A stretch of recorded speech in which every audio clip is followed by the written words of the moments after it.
No minuto, numa hora e 36 segundos, o governador finaliza, né? E eu gostaria, por gentileza, a oportunidade de dizer para vocês aqui, isso foi no dia posterior ao fechamento dessa proposta. Abre aspas, palavra do governador. Esse é um dos nossos desafios, é ter que fazer uma compra por aquisição direta, porque não tem tempo de fazer licitação, porque não tem melhor preço. Você vai pesquisar e ver que o produto está sendo oferecido no mínimo pelo dobro do preço que você comprava antes.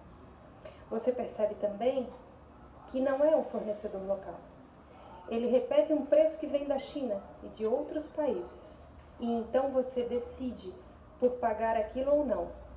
E se você não paga, você não vai ter leitos de UTI suficientes para atender a população. Fecha aspas. Palavras do governador. Então, assim, eu nunca conversei com o governador. O secretário Elton, ele estava, sim, em resposta à sua pergunta, deputado, eu respondo, ele estava acompanhando todos os encaminhamentos. De novo, nós tivemos apenas 3 processos de respiradores. Então, sim, eles estavam muito inteirados. Ele não falou a verdade quando ele disse que mal conhecia o processo, enfim, ele quis dizer